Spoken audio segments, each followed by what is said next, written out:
إن الحمد لله نحمده ونستعينه ونستغفره ونعوذ بالله من شرور أنفسنا ومن سيئات أعمالنا من يهده الله فلا مضل له ومن يضلل فلا هادي له وأشهد أن لا إله إلا الله وحده لا شريك له وأشهد أن محمدًا عبده ورسوله أما بعد فإن خير الحديث كتاب الله وخير الهدي هدي محمد صلى الله عليه وسلم وشر الأمور محدثاتها وكل محدثة بدعة وكل بدعة ضلالة وكل ضلالة في النار أعوذ بالله من الشيطان الرجيم يوم نقول لجهنم هل امتلأت وتقول هل من مزيد وأزلفت الجنة للمتقين غير بعيد هذا ما توعدون لكل أواب حفيظ من خشي الرحمن بالغيب وجاء بقلب منيب ادخلوها بسلام ذلك يوم الخلود لهم ما يشاءون فيها ولدينا مزيد وقال الله عز وجل أعوذ بالله من الشيطان الرجيم إن عدة الشهور عند الله 12 شهرا في كتاب الله يوم خلق السماوات والأرض منها 4 حرم ذلك الدين القيم فلا تظلموا فيهن أنفسكم وقال النبي صلى الله عليه وسلم إن الزمان قد استدار كهيئته يوم خلق السماوات والأرض يوم خلق الله السماوات والأرض السنة 12 شهرا منها 4 حرم 3 متواليات ذو القعدة وذو الحجة والمحرم ورجب مضر الذي بين جمادى وشعبان رواه البخاری۔ ماہ رجب اور اس کی بدعات، اس موضوع پر آج آپ کے سامنے کچھ باتیں رکھی جائیں گی۔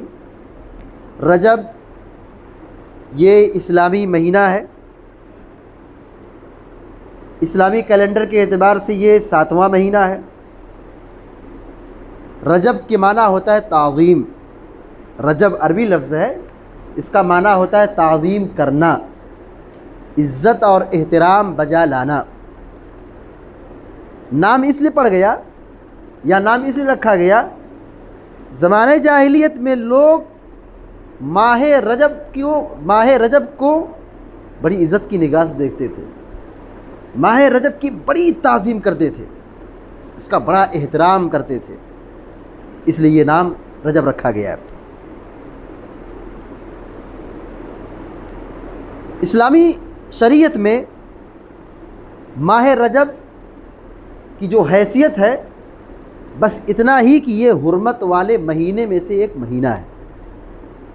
ہم جانتے ہیں اور یہ بات کئی بار آ چکی ہے کہ حرمت والے مہینے 4 ہیں، محرم، رجب، ذو القعدہ، ذو الحجہ، یہ 4 مہینے حرمت والے ہیں۔ حرمت والے ہیں کیا مطلب ہے؟ ان دنوں میں، ان مہینوں میں گناہوں سے اپنے آپ کو بچانا، گناہوں سے دور رہنا، حرام کاموں سے دور رہنا اور نیک کام کرنا، اچھا کام کرنا، سنت اور شریعت کے مطابق کام کرنا، یہ مطلوب ہے۔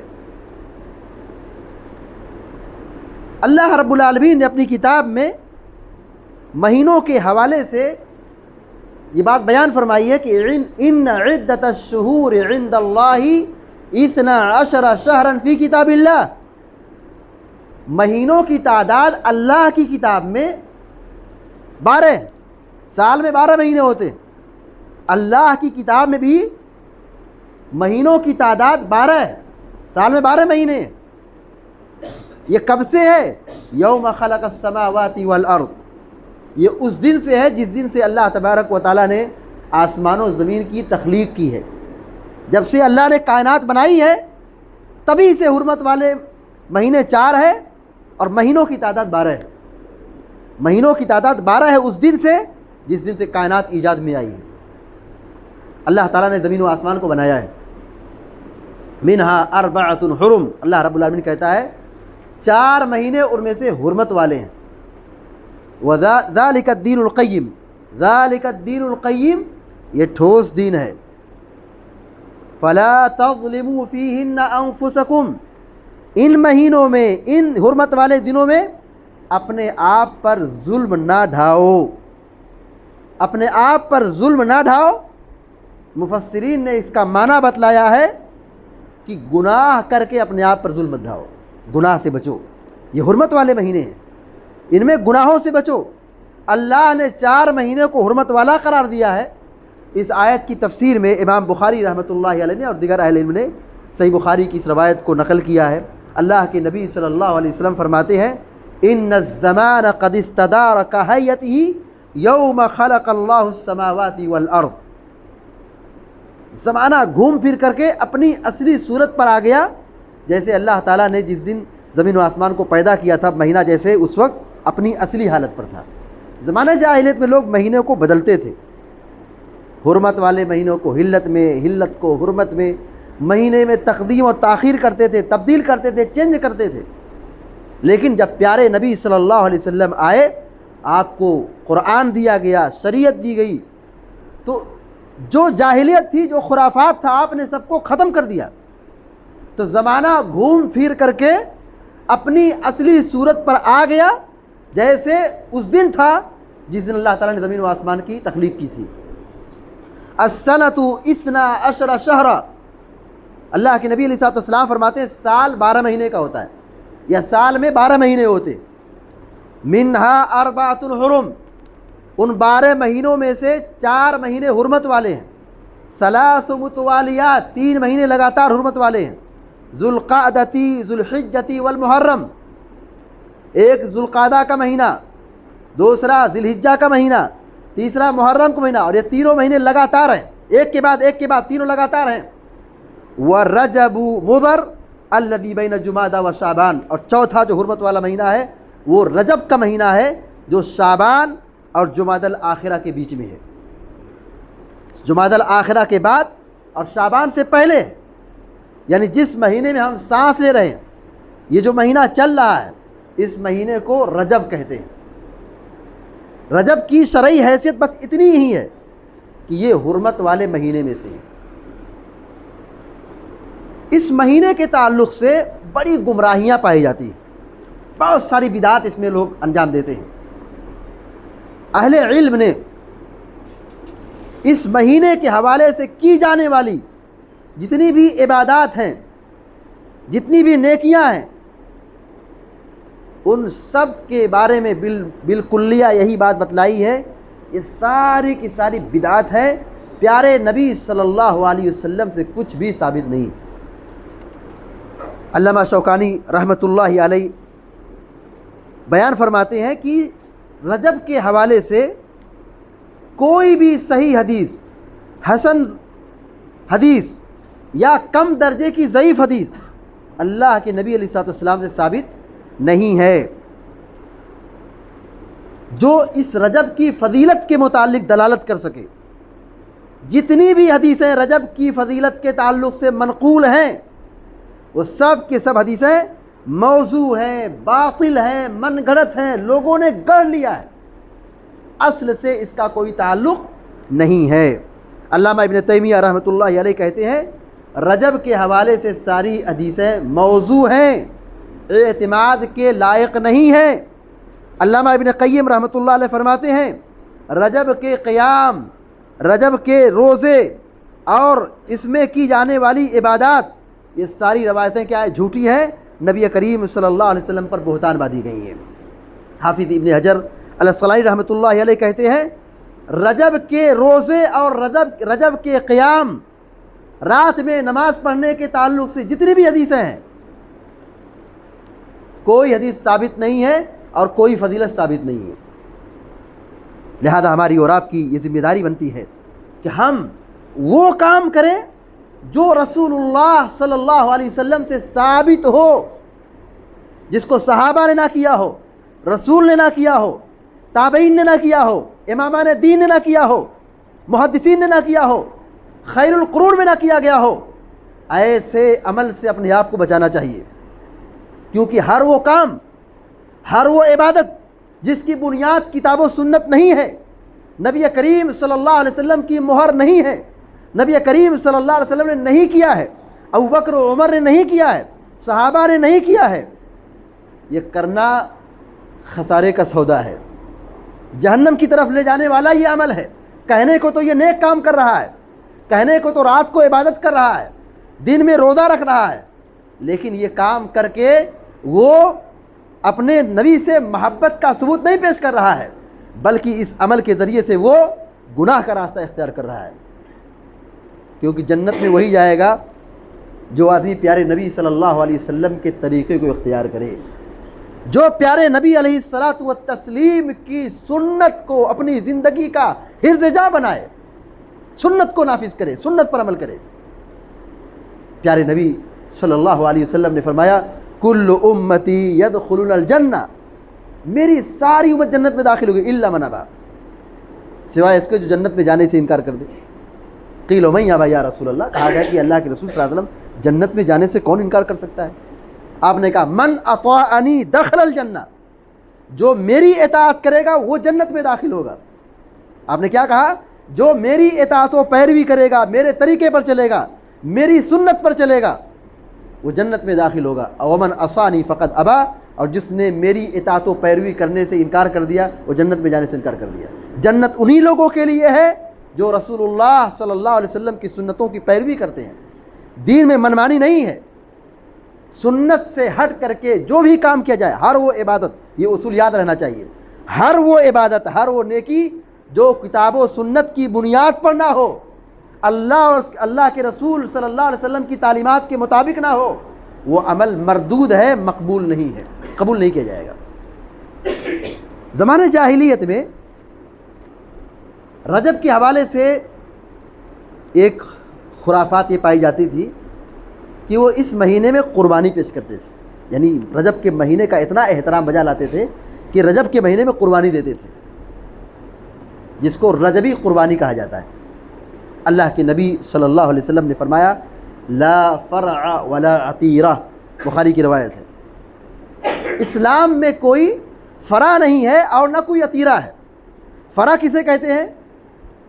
زمانہ جاہلیت میں جب کسی کے یہاں پہلا بچہ، جانور کا پہلا بچہ پیدا ہوتا تھا تو ان کے یہاں یہ رول تھا، یہ کلچر تھا کہ پہلے بچے کو قربان کرتے تھے، اس کو کہتے تھے فرع، فراعین، فرع۔ اللہ کے نبی علیہ السلام نے کہا اسلام میں کوئی فرع نہیں ہے، یعنی جو زمانہ جاہلیت میں اپنے جانور کے پہلے بچے کو معبودوں کے نام پہ، بتوں کے نام پہ، جھوٹے معبودوں کے نام پہ قربان کرتے تھے، اللہ کے نبی علیہ السلام نے کہا اس کا اسلام سے کوئی تعلق نہیں ہے۔ ولا عتیرہ، اور اسلام میں کوئی عتیرہ نہیں ہے۔ عتیرہ کیا ہے؟ ماہ رجب میں لوگ جانور کی قربانی کرتے تھے، جانور قربان کرتے تھے، اسلام نے اس سے منع فرمایا ہے۔ اہل علم یہ کہتے ہیں کہ زمانہ جاہلیت میں جو رجب کے مہینے میں قربانی پیش کرتے تھے، ماہ رجب میں جو جانور قربان کرتے تھے، اس کی 4 شکلیں ہیں۔ پہلی شکل یہ تھی محض بتوں کے تقرب کے لیے بطور خاص اس مہینے میں جانور قربان کرتے تھے۔ جانور قربان کرتے تھے کیوں؟ بتوں کو خوش رکھنے کے لیے، بتوں کا تقرب حاصل کرنے کے لیے۔ دوسری شکل یہ تھی لوگ نذر مانتے تھے کہ اگر میرا کام ہو گیا تو میں رجب میں قربانی دوں گا، اور جب ان کا کام ہو جاتا تھا تو وہ رجب کے مہینے میں قربانی دیتے۔ یہ دوسری شکل تھی۔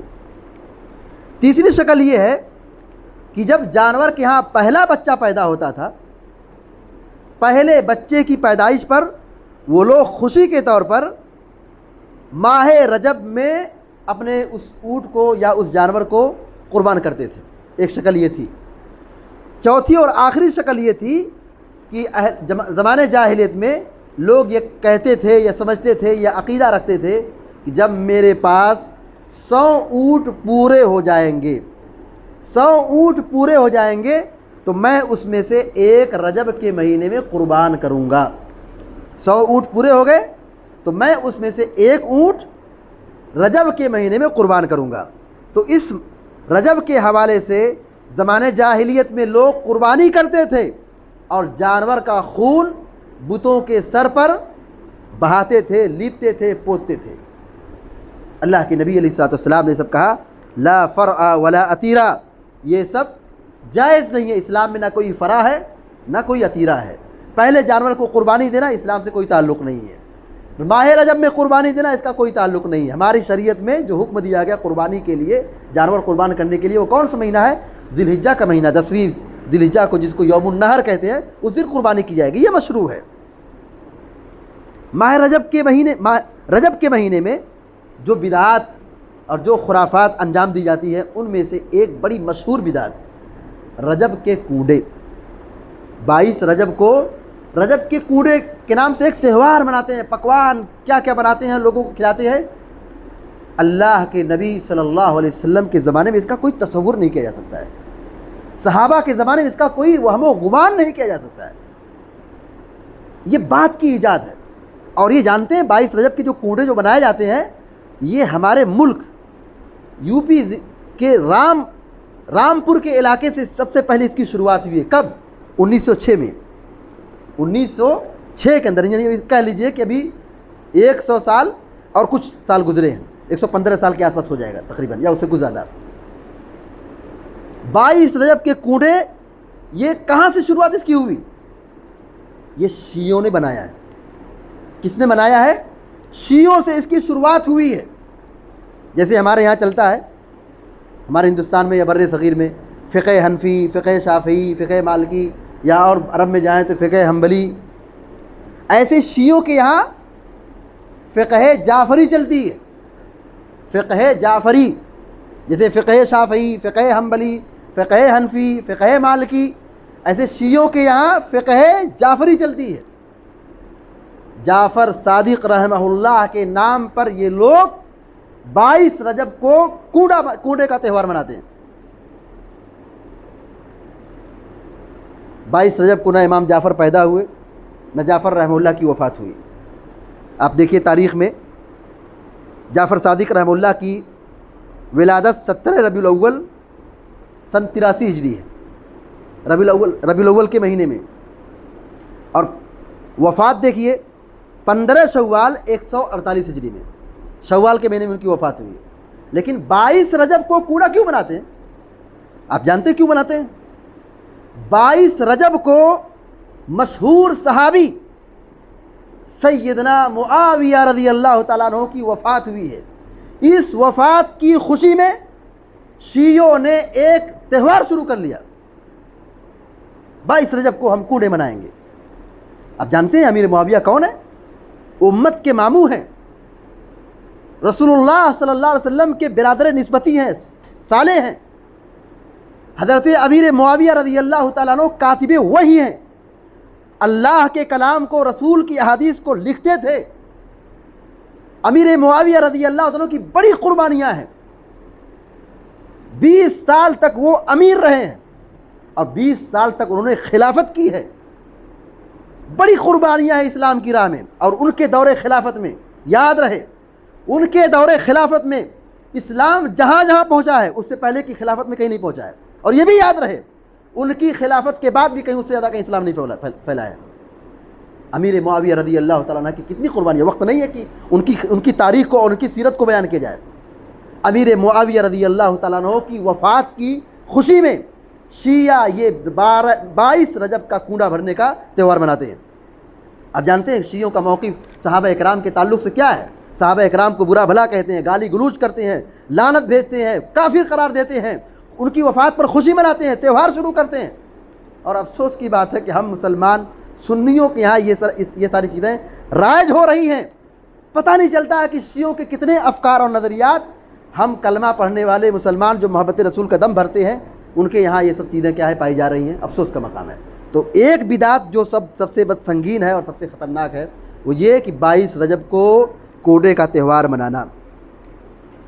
اسی طریقے سے صلاۃ الرغائب ایک صوفیوں کی نماز ہے، اتنی رکعتیں، اتنی مرتبہ یہ سورت، اتنی مرتبہ یہ ذکر اور یہ ذکر، اللہ کے نبی علیہ الصلوۃ والسلام سے یہ نماز ثابت نہیں ہے۔ جب یہ ثابت نہیں ہے تو اس سے ہمیں پرہیز کرنا چاہیے۔ علامہ ابن تیمیہ رحمہ اللہ کہتے ہیں صلاۃ الرغائب کا احادیث کی کتابوں میں اس کا کہیں ذکر ہی نہیں ہے، احادیث کی کتابوں میں اس کی کوئی حقیقت ہے ہی نہیں ہے، اس نماز کی کوئی اصلیت ہے ہی نہیں ہے۔ امام نووی رحمۃ اللہ علیہ کہتے ہیں کہ صلاۃ الرغائب بدعت ہے، صحابہ سے، رسول سے، تابعین سے، امامان دین سے، ائمہ اربعہ سے، حتیٰ کہ امام شافعی رحمۃ اللہ علیہ ثابت نہیں ہے۔ لوگ کہنے کو تو شافعی کہتے ہیں اور خوب نمازیں پڑھتے رات رات جاگتے رہتے ہیں، کہنے کو تو حنفی ہیں لیکن وہ راتوں رات جاگتے رہتے ہیں۔ کیا امام ابو حنیفہ رحمۃ اللہ علیہ صلاۃ الرغائب پڑھتے تھے؟ ان کی فقہ میں کہیں صلاۃ الرغائب کا ذکر ہے؟ امام شافعی کی فقہ میں کہیں صلاۃ الرغائب کا ذکر کہیں نہیں موجود ہے۔ کہاں سے لائے اس کو؟ محدثین کا اس بات پر اجماع اور اتفاق ہے کہ صلاۃ الرغائب نام کی کوئی نماز موجود ہماری شریعت میں نہیں ہے، ہماری شریعت میں موجود نہیں ہے۔ علامہ ابن قیم رحمۃ اللہ علیہ فرماتے ہیں رجب کے پہلے جمعے کی رات جو صلاۃ الرغائب کے نام سے پڑھتے ہیں، تمام مرویات اور تمام حدیثیں سب کے سب کیا ہے، موضوع اور جھوٹ ہیں۔ اسی طریقے سے اس مہینے کی ایک بدعت یہ بھی ہے شب معراج منانا۔ شب معراج اللہ کے نبی علیہ الصلوۃ والسلام، یقیناً اللہ کے نبی علیہ الصلوۃ والسلام کو جسم اور جان کے ساتھ مکہ سے بیت المقدس اور بیت المقدس سے پہلا، دوسرا، تیسرا، چوتھا، پانچواں، چھٹا، ساتویں آسمان کی سیر کرائی گئی اور جنت اور جہنم کا نظارہ دکھایا گیا، منظر دکھایا گیا، یہ برحق ہے، ہم مانتے ہیں۔ لیکن اس رات کو 27 رجب کی رات کو یہ کہنا کہ یہ شب معراج ہے، جاگو جگاؤ، دھوم دھڑکا کرو، یہ ثابت نہیں ہے۔ آپ سیرت پڑھیے، اللہ کے نبی علیہ الصلوۃ والسلام کی اس واقع معراج کے حوالے سے مورخین کے 5 قول ملتے ہیں۔ کس مہینے میں ہوئی اور کب ہوئی، کس مہینے میں ہوئی، کس سال میں ہوئی، 5 مشہور اقوال ملتے ہیں، 5 مشہور اقوال، جس کے بارے میں مہینے کا اختلاف ہے، سال کا اختلاف ہے، تو کسی رات کو خاص کر لینا ہے کہاں کی عقل مندی ہے۔ اور اگر مان بھی لیتے ہیں ایک لمحہ کے لیے نہیں 27 رجب کو ہی شب معراج ہوئی ہے، یہی صحیح ہے، مان لیتے ہیں ایک لمحہ کے لیے، لیکن پھر بھی تو سوال آتا ہے کہ اللہ کے نبی صلی اللہ علیہ وسلم معراج کے بعد 13 سال آپ زندہ رہے، 3 سال مکہ میں اور 10 سال مدینہ میں، مگر کیا رسول اللہ صلی اللہ علیہ وسلم نے بھی معراج کی رات منائی ہے؟ صحابہ نے منائی ہے، تابعین نے منائی ہے، امام شافعی نے منائی ہے، امام مالک نے منائی ہے، کہاں سے ثابت ہے؟ کس نے لایا ہے؟ کہاں سے لایا ہے؟ کیا یہ دین ہے؟ ہماری شریعت میں شب معراج کا جشن یا اس کے نام پر کی جانے والی عبادات، اس کا کوئی بھی ثبوت نہیں ملتا ہے۔ اسی طریقے سے دن میں روزہ رکھنا یا رات میں قیام کرنا یا اعتکاف کرنا یا اس مہینے میں خصوصی عمرہ کرنا، یہ بھی اللہ کے نبی علیہ الصلوۃ والسلام سے ثابت نہیں ہے۔ اس لیے ہماری اور آپ کی یہ ذمہ داری بنتی ہے کہ ہم دین کو پہلے اچھی طرح سمجھیں کہ دین کسے کہتے ہیں اور دین ہم سے کیا چاہتا ہے، ہم کو کیا کرنا ہے۔ اللہ کے نبی صلی اللہ علیہ وسلم کی سنت کی روشنی میں ہم زندگی گزاریں گے، عزت ملے گی، ترقی ملے گی، کامیابی ملے گی، زمین پر غلبہ حاصل ہوگا۔ اللہ کے نبی علیہ الصلوۃ والسلام نے فرمایا ہے لا یزال قوم، اللہ کے نبی علیہ الصلوۃ والسلام نے فرمایا لوگ برابر بھلائی، لا یزال قوم فی خیر، لا یزال الناس بخیر، لوگ برابر بھلائی میں رہیں گے، غلبے میں رہیں گے، ما عجل الفطر، جب تک وہ افطار کرنے میں جلد بازی کریں گے۔ افطار نبی کی سنت ہے کہ جلدی کی جائے، لوگ اس سنت پر جب تک عمل پیرا ہوں گے لوگ عزت و بھلائی میں ہوں گے۔ اب دیکھیے اللہ کے نبی علیہ الصلوۃ والسلام کی سنتوں کو کوئی آج کے زمانے میں اہمیت نہیں دیتا ہے۔ کس نے کیا کیا ہے، لوگ کیا کر رہے ہیں، کہاں کھانا ہے، کہاں پینا ہے، کہاں جشن ہے، کہاں جلوس ہے، کہاں خرافات ہے، انسان اس کی طرف بڑی تیزی سے بھاگتا ہے۔ امام سفیان ثوری رحمۃ اللہ علیہ کہتے ہیں شیطان گناہوں سے کہنے بدعت سے محبت کرتا ہے۔ گناہ، زناکاری، شراب نوشی، عیاشی، دھوکہ بازی، غلط کام، انسان فطری طور پر سمجھتا ہے کہ گناہ مت کرو، لیکن بدعت اور شوق سے کرتا ہے۔ البدعۃ احب الی ابلیس من المعصیہ، ابلیس کی نگاہ میں گناہ سے بڑھ کر پسندیدہ چیز بدعت ہے۔ کیوں بدعت ہے؟ اس لیے کہ بدعتی بدعت جو کرتا ہے دین سمجھ کے کرتا ہے اور اسے کبھی نہیں چھوڑتا ہے۔ بدعتی کو توبہ کی توفیق نہیں ملتی ہے، لیکن جو چوری کرتا ہے، زنا کرتا ہے، شراب پیتا ہے، غلط کام کرتا ہے، وہ سمجھتا ہے کہ میں غلط کام کر رہا ہوں، ڈرتا ہے گناہوں کے بارے میں، اور اسے توبہ کی توفیق ملتی ہے اور اس گناہ سے توبہ کرتا ہے، اللہ تعالیٰ توبہ قبول کرتا ہے۔ بدعتی لیکن بدعت سے نہیں چھوڑتا، بدعت نہیں چھوڑتا ہے۔ تو ابلیس کی نگاہ میں گناہ سے کہیں زیادہ پسندیدہ عمل بدعت ہے، لہذا ہمیں بدعت کی سنگینیوں سے بچنا چاہیے، بدعت سے دور رہنا چاہیے، سنت کے مطابق زندگی گزارنا چاہیے۔ اللہ کے نبی علیہ السلام نے یہی کہا تھا فتنوں کے دور میں، اختلاف کے دور میں، فَعَلَيْكُمْ بِسُنَّتِي وَسُنَّتِ الْخُلَفَاءِ الرَّاشِدِينَ الْمَهْدِيِّينَ تَمَسَّكُوا بِهَا وَعَضُّوا عَلَيْهَا بِالنَّوَاجِذِ۔ اے لوگوں، میری سنت کو اور صحابہ کرام خلفائے راشدین کے منہج کو مضبوطی سے تھام لو، جکڑ لو، دانت کے داڑ کے جو دانت ہیں مضبوطی سے اس کو پکڑ لو، سنت چھوٹنے نہ پائے، سنت کہیں غائب نہ ہو جائے، سنت سے ہم دور نہ ہو جائیں، سنت کی رسی کو مضبوطی سے جکڑ لو، کبھی چھوڑو مت اس کو۔ اس سنت پر رہو گے ہدایت پر رہو گے، سنت پر رہو گے سعادت کی راہ پر رہو گے، سنت پر چلو گے جنت کا راستہ آسان ہوگا، جنت میں داخل ہو جاؤ گے۔ سنت چھوڑ دو گے بدعت کی راہ پہ چلے جاؤ گے، برباد ہو جاؤ گے۔ ہر جمعے کے خطبے میں اللہ کے نبی علیہ السلام کہتے تھے وَشَرَّ الْأُمُورِ مُحْدَثَاتُهَا، سب سے بدترین کام دین بدعت ایجاد کرنا ہے۔ وَشَرَّ الْأُمُورِ مُحْدَثَاتُهَا وَكُلُّ مُحْدَثَةٍ بِدْعَةٌ وَكُلُّ بِدْعَةٍ ضَلَالَةٌ وَكُلُّ ضَلَالَةٍ فِي النَّارِ، سب سے بدترین اور گھٹیا کام دین میں بدعت ایجاد کرنا ہے، اور ہر بدعت گمراہی ہے۔ ہر بدعت، چاہے لوگ اس کی تفریق کرتے بدعت حسنہ بدعت سیئہ، ایسی کوئی تفریق شریعت میں نہیں ہے، ہر بدعت گمراہی ہے۔ دین کے نام پہ نیا کیا جانے والا ہر کام گمراہی ہے، اور ہر گمراہی جہنم میں لے جانے والی ہے۔ اس لیے بدعت سے اپنے آپ کو بچانا چاہیے اور سنت کی روشنی میں زندگی گزارنا چاہیے۔ اللہ تعالیٰ سے ہم دعا کرتے ہیں کہ اللہ تعالیٰ ہم سب کو، آپ سب کو سنت کے مطابق زندگی گزارنے کی توفیق عطا فرمائے، اور بدعات اور خرافات سے ہم سب کو محفوظ رکھے، جب تک دنیا میں زندہ رکھے، پیارے نبی صلی اللہ علیہ وسلم کی سنت پر اور اسلام پر ہم سب کو قائم دائم رکھے۔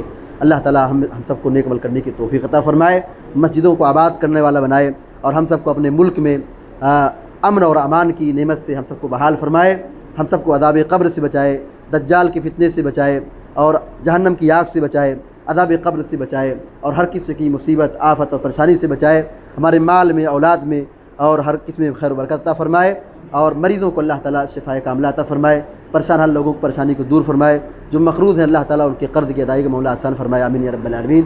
وصلی اللہ علی نبینا محمد وسلم تسلیما کثیرا۔